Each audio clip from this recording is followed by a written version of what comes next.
Yo soy Edgar, le agradecemos al profesor, al maestro Triñaque, que nos haya hecho favor de darnos este tema. Y bueno, para los que no conocen al profesor, yo me llamo Edgar González, lo conocí en una conferencia en el Seminario Conciliar, me gustó mucho su conferencia y también él fue uno de los organizadores del simposio Mentiras Globales. Entonces, bueno, antes de continuar voy a dar una pequeña reseña de él, además de que les reitero mi agradecimiento y también todos los que están conectados. Bueno, para los que no lo conozcan, el profesor Triñaque, su nombre es Marco Antonio Gracia Triñaque, es maestro en bioética, miembro del Consejo de Bioética y de la Dimensión Vida de la SEM, miembro de la Red Panamericana por y para el Derecho a la Vida del CELAM. Es autor de los libros Persona y Bioética y Los Sapiens, ¿dónde quedó? Muchas gracias. Entonces, seguimos atentos. ¿Cuándo inicia la vida humana? Sería la primera pregunta que tendríamos que hacernos al abordar este tema. Pues de aquí depende el reconocer desde un inicio si estamos ante la presencia de un ser humano o ante qué estamos. Entonces, esta cuestión relativa al estatuto del embrión humano, es decir, desde cuándo cada uno de nosotros comienza su existencia y somos personas, es quizá la más conflictiva en el debate bioético contemporáneo. Porque si a mí me queda claro que la vida humana comienza en la concepción, pero al otro no le queda claro y te dice que la vida humana comienza hasta después de las 12 semanas, hasta después de las 14, hasta después de las 23, hasta después de que nació, vete tú a saber, en el momento que no reconocemos desde el punto de vista científico el inicio de la vida humana, podemos poner el inicio de esta donde a cada quien se le ocurra o se le antoje. Por tanto, la vida humana y su valor es lo que está al centro del debate bioético actual. Es un ser vivo, es un montón de células, es un miembro de la especie humana, es un extraterrestre, una planta, una cosa, ¿qué será? El haber alcanzado el estatuto de individuo humano o persona, que de esto luego haré la diferencia desde el punto de vista, por un lado, biológico y desde el punto de vista filosófico, significa que el embrión tiene un estatuto moral correspondiente. Es decir, vale por lo que es, uno de los nuestros. Por tanto, merece todo el respeto y el cuidado que como especie humana nosotros le podamos dar. Implica que tiene también una dignidad que es intrínseca. Por el mero hecho de pertenecer a nuestra especie, posee algo que no posee ningún otro ser vivo, y es una naturaleza racional. Esto nos hace radicalmente diferentes a cualquier otro ser, y esto, dentro de la filosofía, lo llamamos que es o lo reconocemos como una dignidad propia, intrínseca a cada ser humano, por el mero hecho de pertenecer a la especie humana. De esta dignidad que es propia, brotan unos derechos que son fundamentales. Y si este nuevo ser que biológicamente pertenece a la especie humana está vivo, su primer derecho es a vivir. Sin este derecho no existiría ningún otro derecho. Por tanto, el reconocer que hay un miembro de la especie humana que posee una dignidad propia y unos derechos fundamentales, nos obliga a nosotros como sociedad a proteger al embrión desde el momento en que adquiere su estatuto, es decir, desde el momento en que es. Y es lo que vamos a desarrollar a lo largo de esta primera parte. ¿Desde cuándo somos cada uno de nosotros? ¿Desde cuándo comienza nuestra existencia? Y, por tanto, ¿desde cuándo se nos debe respetar? La ministra de Igualdad española en tiempos de Zapatero, en una entrevista de radio le preguntaron que para ella un feto de 13 semanas, ¿qué era? Y ella respondió con toda tranquilidad: un feto de 13 semanas es un ser vivo, claro. Lo que no podemos hablar es de ser humano porque eso no tiene ninguna base científica.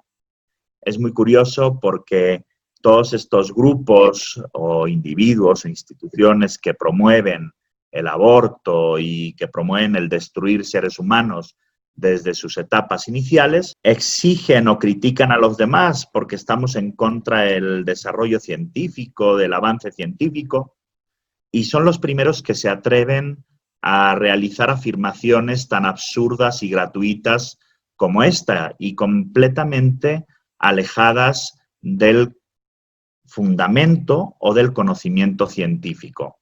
Miren, yo no sé de todos los que estén presentes quien tenga alguna licenciatura, maestría, doctorado en biología, en embriología, en genética, pero bueno, lo que sí creo que todos los que están conectados tienen o tenemos es el sentido común.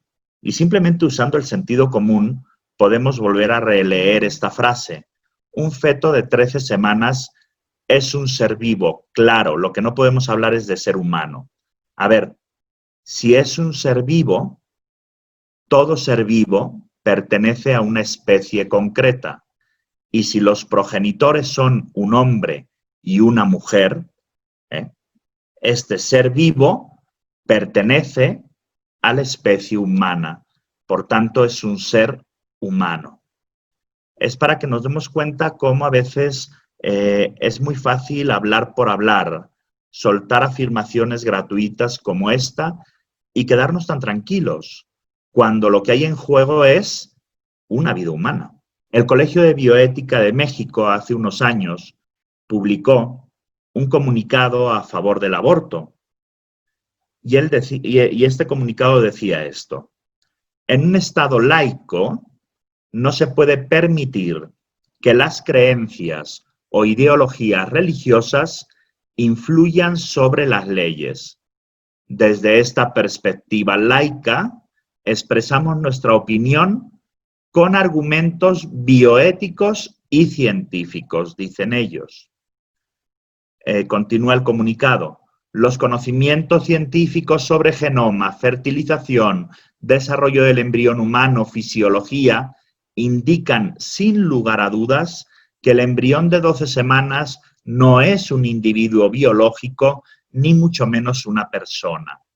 Porque, y aquí vienen ahorita sus argumentos, carece de vida independiente, es totalmente inviable fuera del útero. No por poseer el genoma completo podemos considerar al embrión como persona, pues esto obligaría a aceptar como persona a cualquier célula u órgano del organismo adulto que también tiene el genoma completo. Extirpar un órgano equivaldría a matar a miles de millones de personas. A las 12 semanas, el desarrollo del cerebro apenas está en sus etapas iniciales y no se ha desarrollado la corteza cerebral y no se han establecido las conexiones nerviosas hacia esa región, por lo que no hay sensaciones. Por lo anterior, el embrión de 12 semanas no es capaz de experimentar dolor ni ninguna otra percepción sensorial.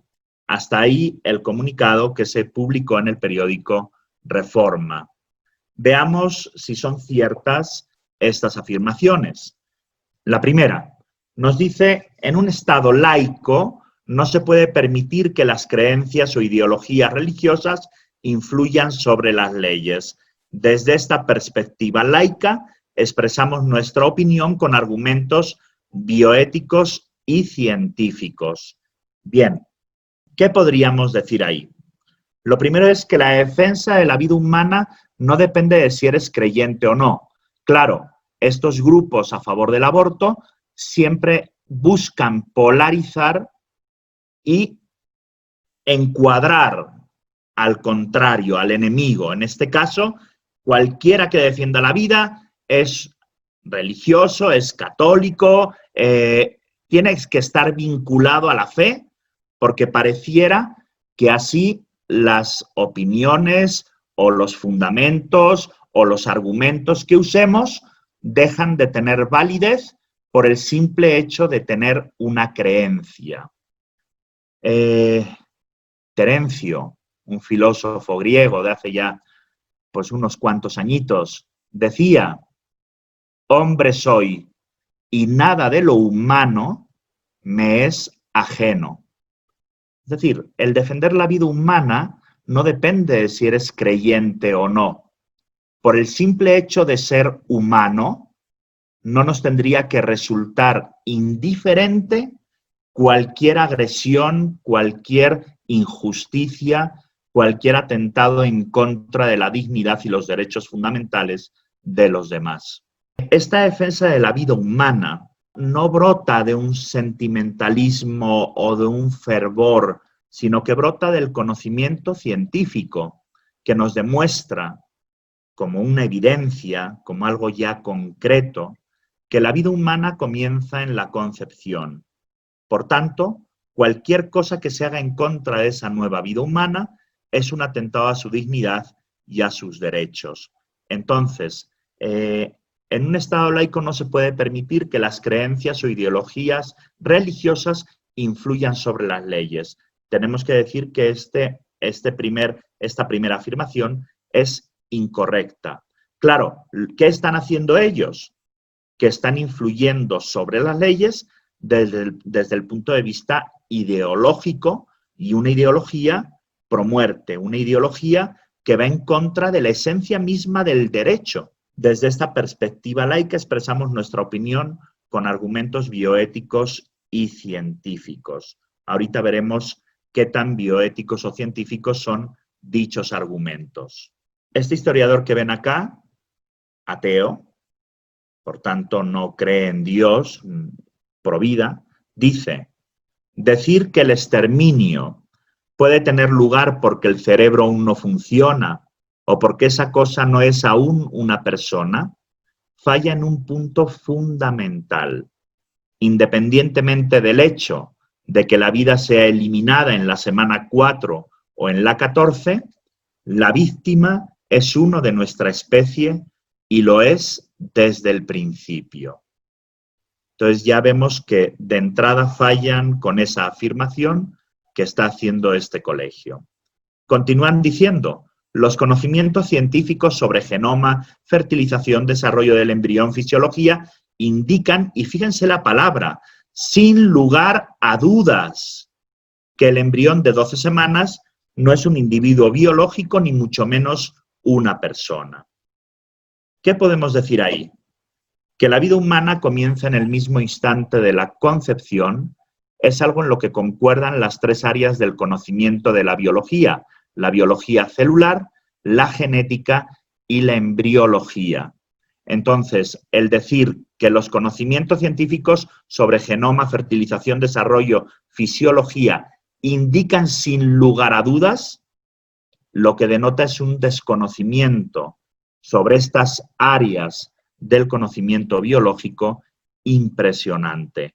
Y aquí estamos mezclando, dice que el embrión de 12 semanas no es un individuo biológico ni mucho menos una persona. Fíjense bien, por un lado contradicen toda la evidencia científica y por el otro hacen una afirmación, no es una persona, que es filosófica.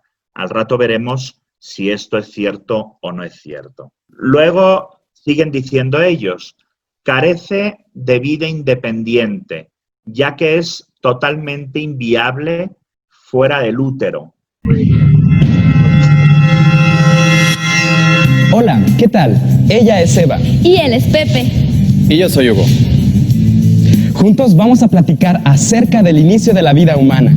La ciencia afirma que desde el momento de la concepción está presente un individuo humano. Esta verdad objetiva está por encima de cualquier ley humana, pues pertenece a la ley natural. La ciencia ofrece razones suficientes para sostener esta afirmación, las cuales se pueden sintetizar en 4 enunciados básicos. Todas las células que forman el cuerpo humano poseen una característica en común que las distingue de las células de cualquier otra especie, animal o vegetal. Solo el ser humano posee en cada célula 46 cromosomas. Esta característica está presente desde que se forma la primera célula en el momento de la concepción. El espermatozoide aporta 23 cromosomas y el óvulo otros 23. O sea que otras especies vivas cuentan con una cantidad diferente de cromosomas en sus células. Así es. Si tuviéramos un montón de células de diferentes especies en una mesa, bastaría estudiar la cantidad y acomodo de cromosomas de cada una de ellas para saber a qué especie pertenecen. Por ejemplo, la mosca tiene en cada célula 5 cromosomas, el gusano 36, el cerdo 40, el trigo 42, el conejo 44, la vaca 60, el perro 78, la mariposa 380, el helecho 1250 y el ser humano, como ya vimos, tiene 46 cromosomas en cada célula. Dicho conocimiento científico lleva a afirmar que la primera célula formada en el momento de la concepción corresponde a la especie humana. Pero eso no es suficiente para afirmar que esa célula sea un ser humano. Yo tengo millones de células en mi cuerpo y no por eso tengo millones de seres humanos dentro de mí. Tranquilo, estoy de acuerdo. En este primer punto no estamos afirmando que exista un ser humano, pero sí que la célula formada en el momento de la concepción pertenece a la especie humana. Ahora veamos el segundo punto. Esa primera célula de naturaleza humana posee además una identidad propia, única e irrepetible, ya que cuenta con su propio patrimonio genético diferente al del padre y al de la madre. Se trata, pues, ya no solo de una célula de naturaleza humana, sino también de un ser individual único e irrepetible. Desde su momento unicelular ya está presente toda la información genética que lo diferenciará de cualquier otra persona. Ok, de acuerdo. Estamos ya no solo frente a una célula de naturaleza humana, sino también frente a un ser diferente a todos los millones que han existido, existen y existirán. Pero eso todavía no es suficiente para afirmar que sea un ser humano. Así es, de acuerdo. Todavía no podemos afirmar eso, pues faltan otras 2 características.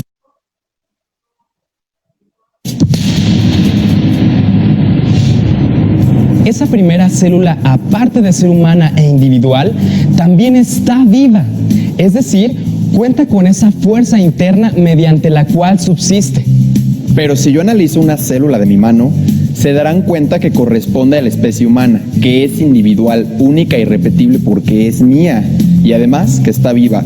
Pero eso tampoco es suficiente para afirmar que esa célula sea un ser humano. De acuerdo, pero aún falta la cuarta y última característica.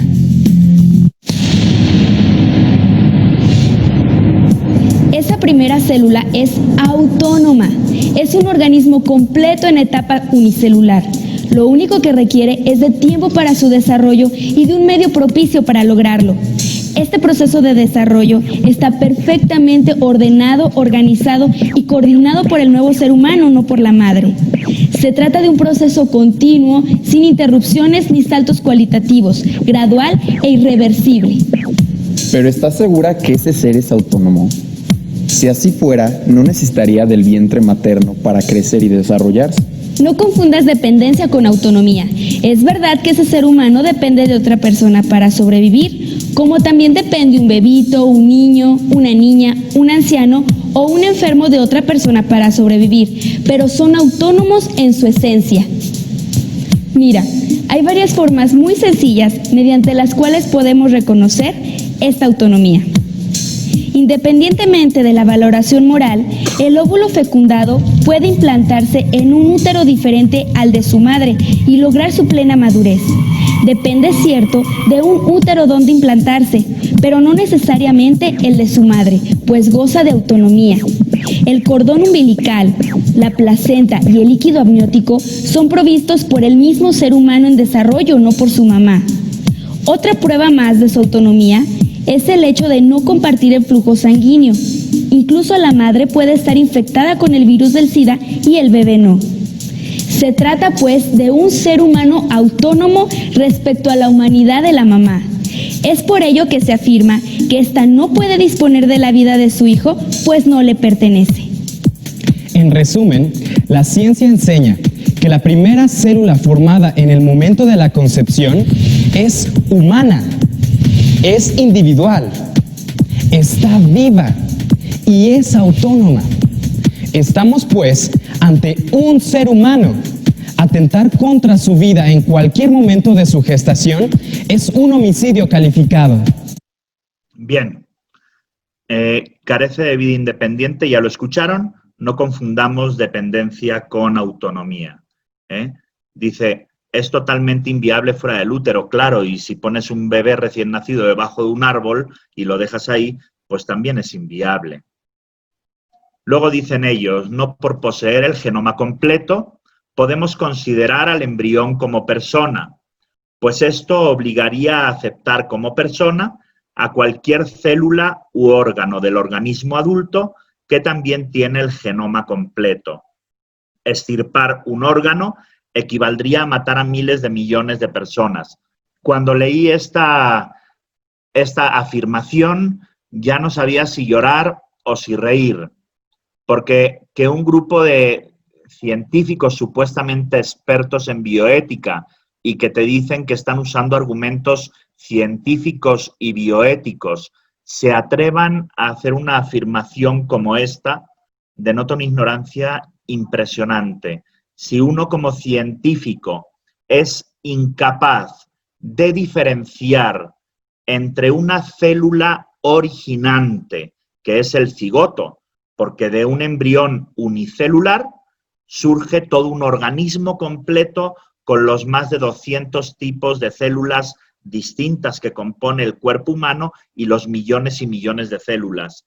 Es decir, una célula originante que da lugar a todas las demás, de una célula originada, como puede ser una célula de la sangre, de la piel, de donde sea. Si no sabemos distinguir eso, pues a mí lo único que se me ocurre es lo que en su momento dijo el Chavo del Ocho, ¿verdad? Pues qué brutos, pónganle un 0. Porque si no sabemos distinguir de la célula que origina a una célula que ha sido originada, entonces somos capaces de hacer afirmaciones como la que acabamos de escuchar. Luego dicen ellos, a las 12 semanas el desarrollo del cerebro está apenas en sus etapas iniciales, no se ha desarrollado la corteza cerebral, no se han establecido conexiones nerviosas, por lo que no hay sensaciones. Por tanto, el embrión de 12 semanas no es capaz de experimentar dolor ni ninguna otra percepción sensorial. ¿Qué tendríamos que decir ahí? En primer lugar, podríamos hablar de la analgesia congénita, que es una enfermedad que quien la padece no siente dolor. Pueden haberle pegado un tiro, clavarse un cuchillo, estar quemándosele la mano y no sienten absolutamente nada. Si alguno de ustedes lo han operado alguna vez con anestesia general, yo les preguntaría, ¿sintieron algo cuando los estaban operando? Pues no sintieron nada.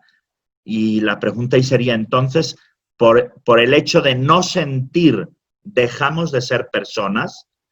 El sentir o no sentir, la percepción sensorial, no es un parámetro para determinar si eres o no eres persona.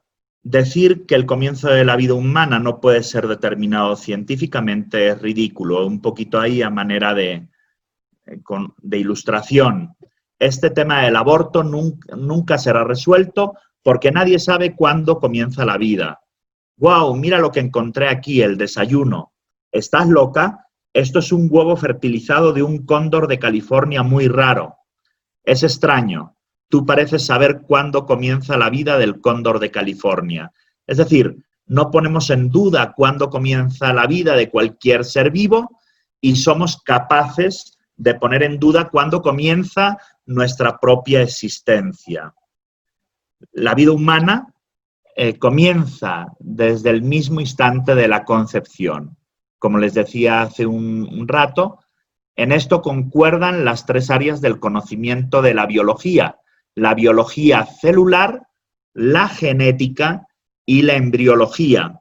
Voy a hacer un recorrido por cada una de estas áreas del saber, que si se fijan, afirmaciones que van a escuchar desde la biología, la genética, la embriología, van a ser muy similares, pero es necesario que las mostremos porque según este Colegio de Bioética no podíamos hablar de un individuo humano, de una persona humana desde el momento de la concepción, porque decían ellos que eso no tiene bases científicas. El diccionario de medicina, el Moses Medical, que es casi como la Biblia de cualquiera que estudie medicina, dice, en el preciso y único momento de la concepción, la mujer está embarazada con un nuevo ser individual. Recuerdan que ellos decían que no había un individuo humano ni una persona humana. Este profesor, un gran autor en temas médicos, define la concepción y el comienzo del embarazo diciendo: cuando el material genético masculino del espermatozoide se une al material genético femenino del óvulo, se forma un nuevo individuo. Vamos a hablar entonces, en primer lugar, del estatuto biológico. ¿Cuáles son las características de un individuo de la especie humana? El nuevo ser humano se origina cuando dos células haploides quiere decir que tienen la mitad de los cromosomas que cualquier otra célula del cuerpo humano. Escuchábamos en el video que todas las células que tiene el cuerpo humano tienen 46 cromosomas. De la piel, de la sangre, de la saliva, del pelo el que lo tenga, cualquier célula del cuerpo humano tiene 46 cromosomas. Solamente hay dos células que tienen la mitad de los cromosomas, dos células haploides, que son las células reproductivas, el óvulo en la mujer y el espermatozoide en el hombre, que tiene cada una de ellas 23 cromosomas. En el momento de la concepción, que se une el óvulo con el espermatozoide, se forma lo que se conoce en biología con el nombre de cigoto. De repente pueden sonar palabras que son medio cigoto, embrión, feto. Cada una tiene su significado. Cuando hablamos de un cigoto, cigoto quiere decir acoplado. En este caso, lo que se ha acoplado es el óvulo con el espermatozoide y no sé si alcanzan a ver en la foto que les puse ahí del cigoto que hay dos circulitos dentro que están como unidos. Esos dos circulitos que se están uniendo ahí son los 23 cromosomas del óvulo más los 23 cromosomas del espermatozoide y dan lugar a un nuevo individuo de la especie humana con 46 cromosomas, diferente al papá y a la mamá. Este nuevo ser humano, desde el momento en que se forma el cigoto, comienza su división celular. Esto se llama mitosis. 2 células, 4, 6, 8, 16, 32, va formando lo que se conoce con el nombre de mórula, aproximadamente a los 2-3 días después de la concepción, para pasar a la fase de blastocisto, que es esa imagen que tienen a la derecha, donde ven que hay como unas células alrededor y en el centro hay unas como de color como rosa, rojizo, todas juntas como agrupadas. Todo lo que ven alrededor son lo que van a dar lugar al cordón umbilical, a la placenta, y todo lo que ven de rojo así todo agrupadito se conoce con el nombre de masa celular interna, que eso es lo que va a dar luego forma al cuerpito del embrión de cada uno de nosotros, ¿verdad? Ya la forma que vamos a tener. Entonces vemos que desde el momento de la unión de los gametos, óvulo y espermatozoide, que se fusionan los pronúcleos de ambos, 23 más 23, desde ese momento podemos hablar que ha iniciado una nueva e individual vida que pertenece a la especie humana. Por tanto, es la vida de un ser humano diferente al papá y a la mamá. ¿Cuáles son las propiedades de un individuo de la especie humana? Podemos hablar de 3 propiedades. Primero, hay una novedad biológica.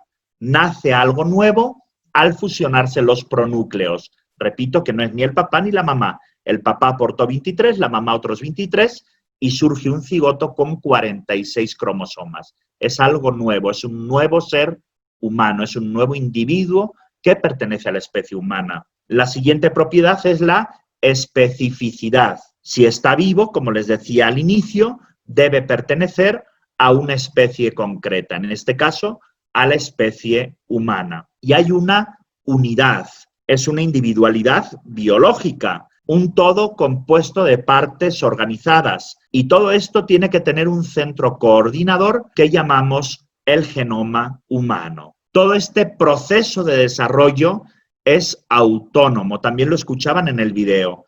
Quien se desarrolla por sí mismo, quien se alimenta, quien generó la placenta, el cordón umbilical, es el propio bebé en desarrollo. Es impresionante porque no solamente desde la biología, la embriología y la genética tenemos evidencia científica del desarrollo humano, sino también en el desarrollo de la imagenología. Hoy hemos podido fotografiar, si ven en las primeras imágenes, al óvulo por su lado, a los espermatozoides por otro lado.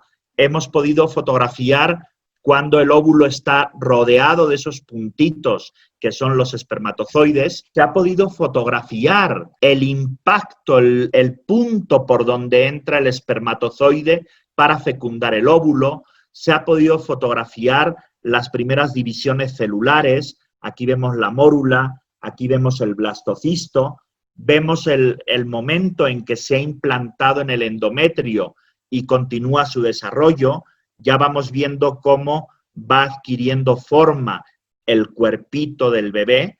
Por ejemplo, en la segunda línea hasta la derecha del todo, esa imagen corresponde a un embrión aproximadamente de unas 5 semanas. Si seguimos en la tercera línea, hasta la última foto de la derecha, ahí tenemos un embrioncito de 10 semanas. En la primera de la cuarta fila es un embrión de 12 semanas, donde la ley te dice que antes de las 12 semanas no podemos saber qué es lo que tiene la mujer dentro de su vientre. Y creo que está evidenciado con las imágenes lo que hay ahí. Entonces, como decía un dicho, no hay peor ciego que el que no quiere ver, porque incluso viendo todas estas fotos que van mostrando el desarrollo pautado de todo ser humano, somos capaces de negar que esto que estamos viendo es uno de los nuestros, pues apaga y vámonos. Dentro de los aspectos o dentro de lo que es el fundamento biológico, nos encontramos también 3 características para determinar a un individuo de la especie humana. La primera es la coordinación. Por la coordinación, el propio ser se está desarrollando coordinadamente a sí mismo. Ahorita, en un momento más, les mostraré un estudio de la doctora Cérnica que demuestra todo esto de manera impresionante. El que se coordine por sí mismo nos habla ya de que estamos ante la presencia de un individuo. La segunda característica es la continuidad. Todo el desarrollo humano, desde el momento en que comienza la existencia, es decir, desde el momento de la concepción en el que tenemos ya un cigoto, hasta el día en que se muera ese ser humano, todo ese proceso es continuo. No hay saltos. Por eso, tú eres tú desde el momento en que comienza tu existencia hasta el día en que te mueras. Eso nos habla de que es el mismo e idéntico individuo el que se está desarrollando. Miren,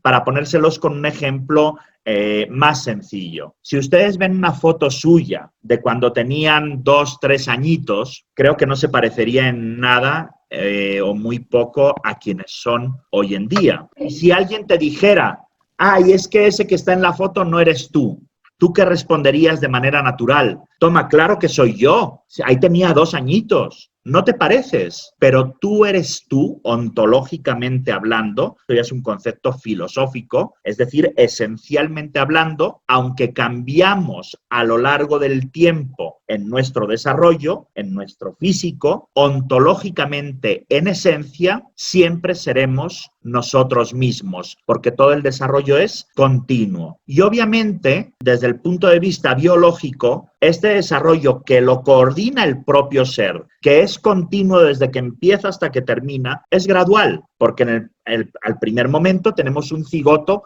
un embrión unicelular, que luego dará forma a un embrioncito ya con una diferenciación celular enorme, luego dará lugar a un bebé recién nacido, a un ser humano completo, ya adulto. Por tanto, eso hace que el mismo idéntico individuo tenga una autonomía propia. Tú eres el que vas creciendo, desarrollándote a lo largo de toda tu existencia. El cigoto, por tanto, es la célula que resulta de la unión del ovocito, del óvulo y el espermatozoide. Un cigoto es el inicio de una nueva vida humana. Aquí podemos ver en la imagen cómo se da todo este proceso.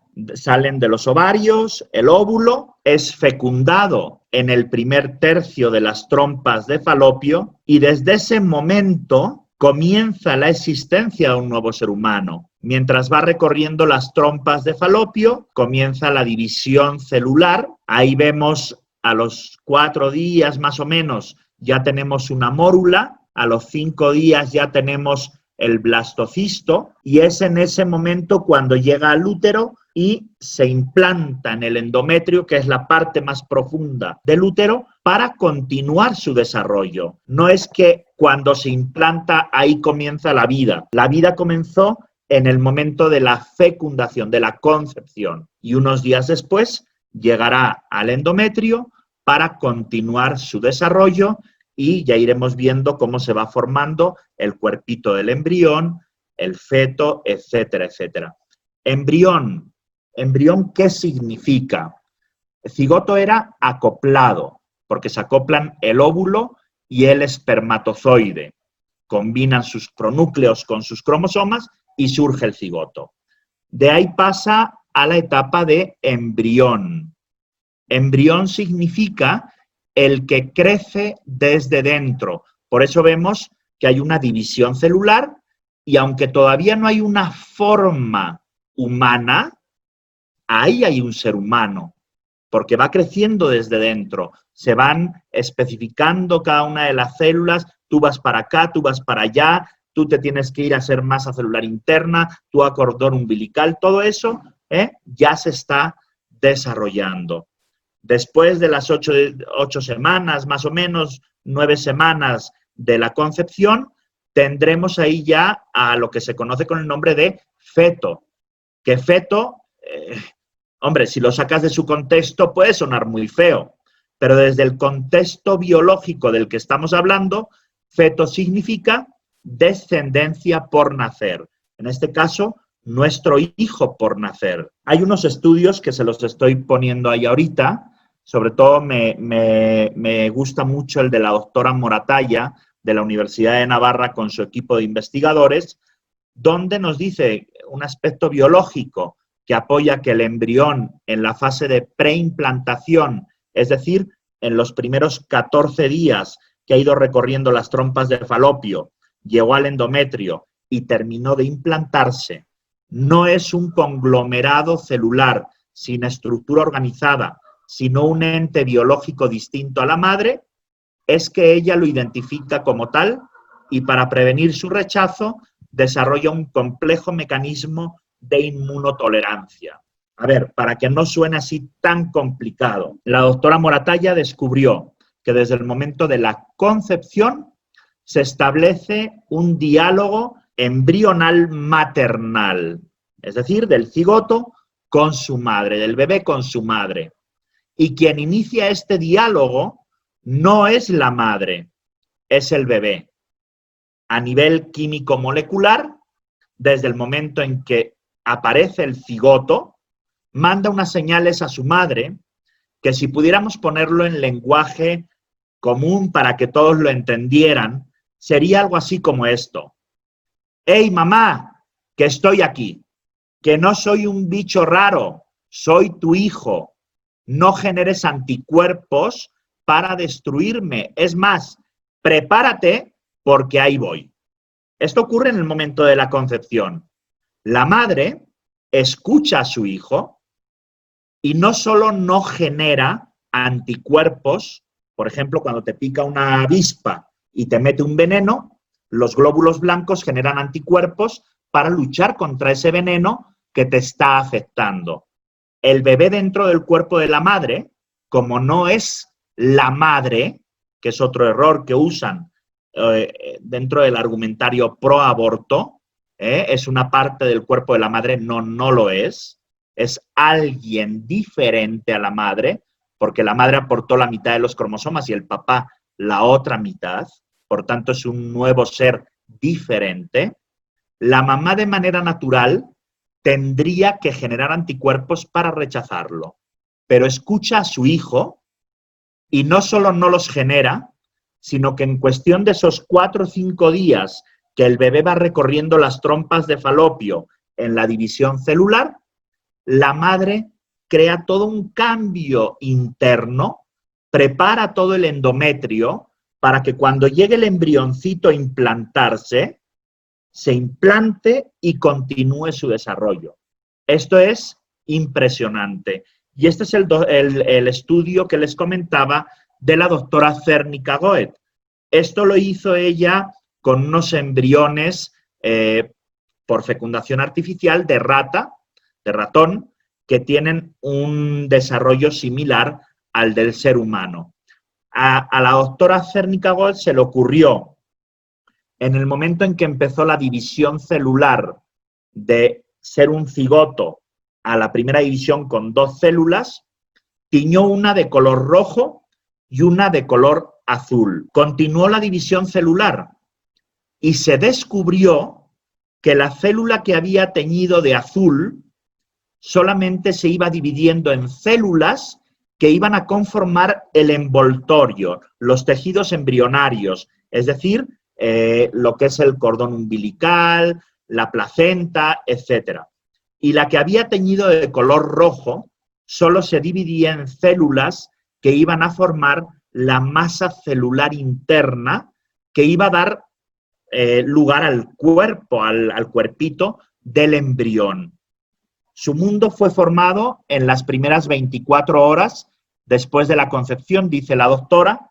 En los minutos y horas posteriores a la unión del espermatozoide y del óvulo, se estaba ya definiendo el lugar donde saldría su cabeza y sus pies, en qué lado se formaría su espalda y dónde su estómago. Solo 5 años atrás, esta declaración hubiera sido una herejía, porque se pensaba que los embriones, en sus primeros estadios de desarrollo, las células eran indistintas y que hasta después de que se implantaban es cuando se especializaban. Y ella demuestra que desde el momento de la primera división celular, cada célula se va especializando para donde tiene que ir. Esto es impresionante. El doctor Jean Rostand, Premio Nobel de Biología, dijo: en la primera célula constitutiva de la persona humana, es decir, en el óvulo fecundado, existe un ser humano. El hombre todo entero ya está en el óvulo fecundado. Fíjense bien, en el óvulo fecundado existe un ser humano. El hombre todo entero ya está en el óvulo fecundado. Ahí ya está determinado si vas a ser hombre o mujer. El último par de cromosomas que se une es el que determina el sexo. XY varón, XX mujer. Y no hay más, ¿eh? No hay por ahí un gen medio raro que si te toca sale rarito. No, no lo hay. El doctor Francis Collins, que fue el encargado por parte de la comunidad científica mundial de realizar todo el mapeo del genoma humano, es decir, para qué sirve cada gen, cuando terminó de hacer el mapeo dijo: no existe el gen gay. Por tanto, desde el momento de la concepción, o somos XY hombre, XX mujer. Ya está determinado desde ese momento la estatura que tendrás, el color de pelo, el color de piel, el color de ojos, si vas a tener alguna enfermedad hereditaria. El hombre todo entero ya está en el óvulo fecundado. El doctor Vescovi, profesor de biología celular, agnóstico, no creyente, dice: el embrión es un ser humano. Esto es innegable. Cualquier intento de hacer comenzar la vida humana en un momento posterior, es decir, no en la concepción, sino hasta la implantación terminada, hasta las 12 semanas, hasta las 14 semanas, en un momento distinto al de la concepción, es arbitrario y no sostenido por argumentación científica. Bien, esto desde el punto de vista biológico. Veamos ahora qué nos dice el estatuto embriológico, que si se fijan va a ser todo en la misma línea. Aunque la vida es un proceso continuo, la fertilización es un punto crítico, porque de manera ordinaria un organismo humano nuevo, genéticamente distinto al papá y a la mamá, es formado cuando los cromosomas provenientes de los pronúcleos, óvulo y el espermatozoide, se unen para formar el cigoto. La vida humana comienza en la concepción, nos dice el doctor Matthew Roth de la Escuela de Medicina de Harvard, con referencia a más de 20 textos de embriología y medicina. Como les decía, en el primer tercio de las trompas de Falopio es donde se da la fecundación, la concepción, el inicio de la vida, y no hasta que se implantó en el endometrio. Hay también quienes, con el afán de experimentar o de usar algún tipo de sustancia para evitar que el nuevo ser humano se implante en el endometrio, muera y no tengamos esa crisis de conciencia que diga: ay, es que maté a un ser humano, se les ocurrió inventar el término de preembrión. Este término se ocupa desde el momento de la concepción hasta la implantación terminada, que aproximadamente es hasta el día 14. Entonces te dicen que en el periodo que va de la concepción hasta la implantación terminada, en estos 14 primeros días, eso que hay ahí no sería un embrión, sino que sería un preembrión. Todavía no lo es, pero llegará a serlo. Este término lo acuñó este embriólogo de anfibios, de ranas, y admitió que al crear este término lo que quiso fue reducir el estatus del embrión humano precoz. Porque claro, si yo te digo que en los primeros 14 días no es un ser humano, no es un individuo humano, no es una persona humana, entonces yo puedo decir: ah, voy a experimentar con la masa celular interna del blastocisto para generar células madre y de ahí poder especializarlas para células cardíacas o de hígado o de lo que sea. Claro, al tomar las células de la masa celular interna para experimentar con ellas, debo matar a ese embrión, a ese ser humano. Pero si lo llamo preembrión, es decir, que todavía no es, se me quita la crisis moral de decir estoy matando a un ser humano. Si te doy una píldora del día después, que su principal mecanismo de acción es abortivo porque altera el endometrio e impide la implantación, como no se implantó y es un preembrión, según ellos, no estarías abortando a un ser humano. ¿Se fijan? Entonces, todo es ver la manera en que yo puedo quebrar el inicio de la vida humana para justificar aquello que a mí me convenga a costa de la vida de seres humanos en las primeras etapas de su desarrollo. El término preembrión es la gran mentira de la embriología humana. El término preembrión no existe en biología. Todas las etapas del desarrollo humano ya están nombradas biológicamente hablando. Cigoto, mórula, blastocisto, embrión, feto, recién nacido, niño, joven, adulto, anciano. Biológicamente ya están nombradas todas las etapas. El término preembrión no existe en la biología. Es una falsa fase de desarrollo humano inventada por un embriólogo de anfibios por razones políticas. Hitler decía, las grandes masas serán más fácilmente víctima de una gran mentira que de una pequeña. Y esta es una de las grandes mentiras dentro del desarrollo embriológico humano. El llamar en los primeros estadios de desarrollo a ese nuevo ser un preembrión. Todavía no es un individuo, todavía no es una persona, todavía no es un embrión, pero dicen ellos, lo será. Y entonces te dicen que el preembrión sería una persona en potencia. Todavía no lo es, pero llegará a serlo. Desde el punto de vista filosófico, eso es un error garrafal, porque para poder hablar de potencia, tenemos que hablar de acto, porque la potencia le sigue al acto. Desde el momento de la concepción, hay un ser humano, una persona humana en acto. Ya es ser humano, ya es un individuo humano, ya es una persona humana. Lo que están en potencia son sus perfecciones. Es decir, todavía no tiene brazos, pero los tendrá. Todavía no tiene corazón, pero lo tendrá. Todavía no tiene ojos, pero los tendrá. No podría tener en potencia todas estas perfecciones si antes no existiera en acto.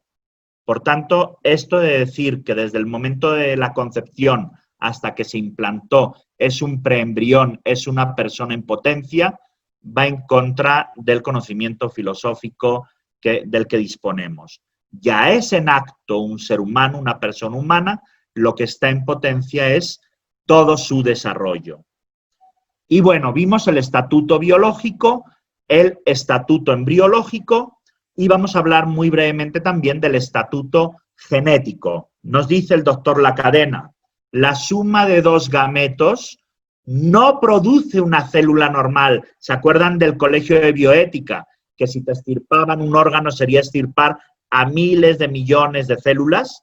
Esos son células originadas, no una célula originante. Y aquí lo podemos ver. No produce una célula normal, originada, sino un cigoto, es decir, una célula originante, con un programa genético humano y, por tanto, vida humana y no de cualquier otra especie. El doctor Jeroen Lejeune, padre de la genética moderna, él fue profesor de genética en la Universidad de la Sorbona en París por más de 20 años, fue el que descubrió el gen que produce la trisomía 21, el síndrome Down. A él le negaron el Premio Nobel de Medicina por sus descubrimientos porque en su discurso habló de que la vida humana comienza en la concepción, etcétera, etcétera, y por esas afirmaciones se le negó el Premio Nobel de Medicina por sus descubrimientos.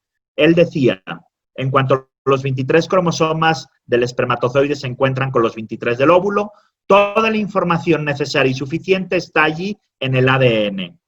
Esto no se trata de una opinión. Ah, no, es que yo opino que... No es una opinión. Tampoco es un postulado moral, es que la Iglesia lo dice. Tampoco es una idea filosófica, es una verdad experimental. Afirmar que la vida humana comienza después de la fecundación, es decir, en la implantación hasta las 12 semanas, 14 semanas, no es científico. Es una afirmación arbitraria, fruto de ideologías o intereses ajenos a la ciencia. Otras afirmaciones del doctor Lejeune. La afirmación de que el ser humano se inicia en la implantación no cuenta con el respaldo de la ciencia. Es una afirmación gratuita, infundada y criminal que hacen personas o instituciones abortistas para poder negar el asesinato de los seres humanos que abortan.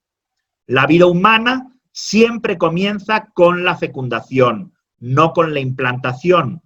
Allí, a nivel molecular, comienza la vida y la dignidad de cada ser humano y los mismos derechos humanos allí comienzan. Allí comenzamos todos.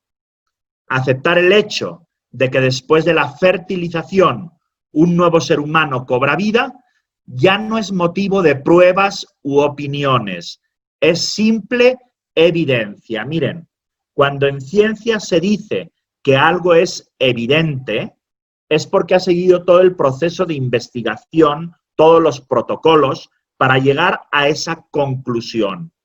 Cuando se afirma desde la ciencia que algo es evidente, quiere decir que ya ha sido demostrado.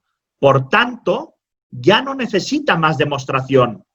El decir la vida humana comienza en la concepción no es una opinión, es una evidencia científica demostrada.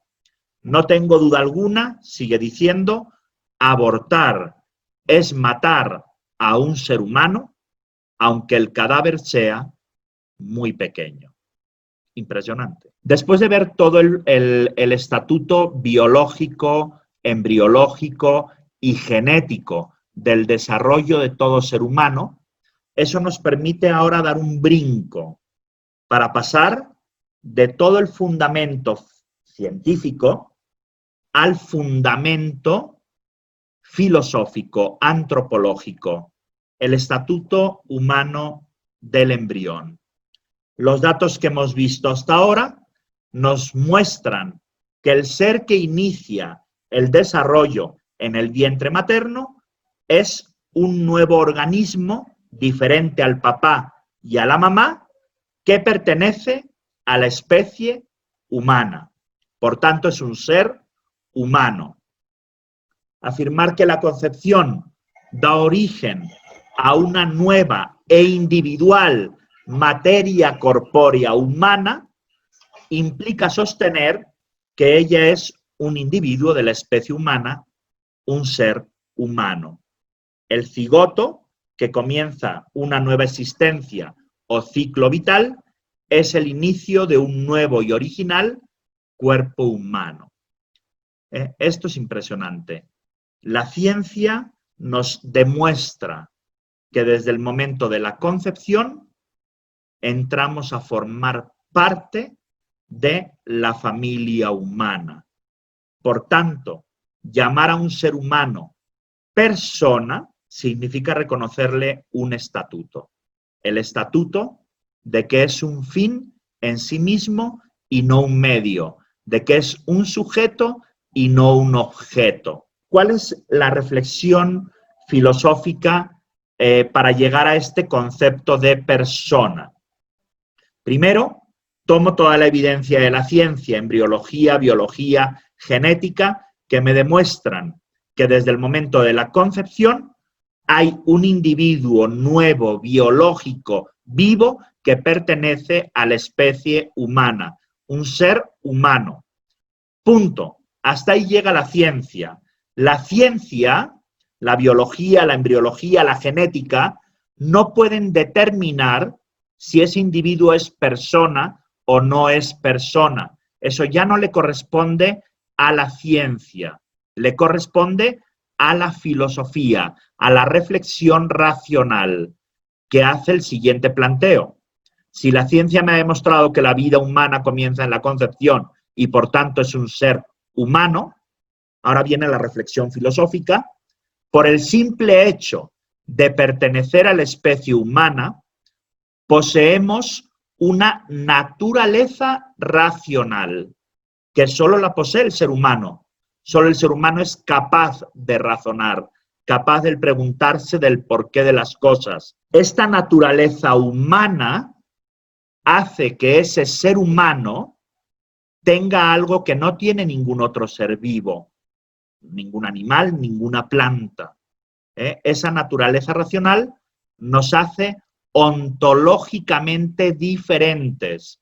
Es decir, entre los mamíferos superiores y nosotros no hay solamente una diferenciación de grado por el cual estamos un peldaño más arriba de la escala evolutiva, sino que hay una diferencia ontológico esencial, por la cual yo poseo una naturaleza racional que invade la totalidad de mi ser.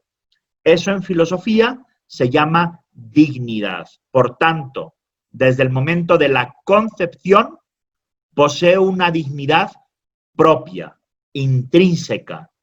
Y de la dignidad intrínseca brotan los derechos humanos fundamentales. En este caso, si ese nuevo ser humano, biológicamente hablando, tiene una naturaleza racional, una dignidad intrínseca propia, entonces tiene derecho a vivir. Y es donde la filosofía te dice, ya no estamos solamente ante un individuo de la especie humana, ante un ser humano solamente, sino que estamos ante la presencia de una persona humana, que es un fin en sí mismo, que tiene una dignidad propia y unos derechos inviolables. Entonces, a la ciencia le corresponde decirnos cuándo comienza la vida biológicamente hablando y a qué especie pertenece. A la filosofía le corresponde decirnos desde cuándo somos una persona humana, con una dignidad propia y unos derechos fundamentales. Cuando hay vida humana debidamente individualizada, ha de decirlo la ciencia. La filosofía, en eso depende de la ciencia. Lo que sí puede decir la filosofía es que cuando hay una vida humana individualizada, un cigoto, allí hay una persona en sentido constitutivo. Por tanto, volvemos a esto que les comenté hace un ratito, desde el momento de la concepción, a lo largo de todo tu desarrollo y hasta el día en que te mueras, tú eres tú. Porque todo tu desarrollo es continuo, no hay saltos. No, es que aquí no es persona, pero a partir de aquí sí. No. O eres persona desde el primer momento o no lo serás jamás. Esto parte de un principio filosófico muy simple. Es lo que es y no es lo que no es. Si tú desde el primer momento no fueras tú, no lo serías jamás. Pero si tú eres tú desde el primer momento, lo serás a lo largo de todo tu desarrollo, a lo largo de toda tu vida. El único modo de ser justo con la vida es respetar al más pequeño de los vivientes, es decir, al embrión, al ser humano dentro del vientre materno. Un modo que tenemos para juzgar la salud de una sociedad es su capacidad para acoger a este ser eminentemente frágil que es el embrión humano. Una sociedad que protege a los suyos en las etapas más vulnerables, y en este caso la etapa más vulnerable es dentro del vientre materno, es una sociedad que cuida a los suyos. Es una sociedad más humana. Una sociedad que no protege a los suyos, que crea leyes que matan, leyes del aborto, experimentación con embriones, etcétera, etcétera, etcétera, se convierte en una sociedad cruel e inhumana.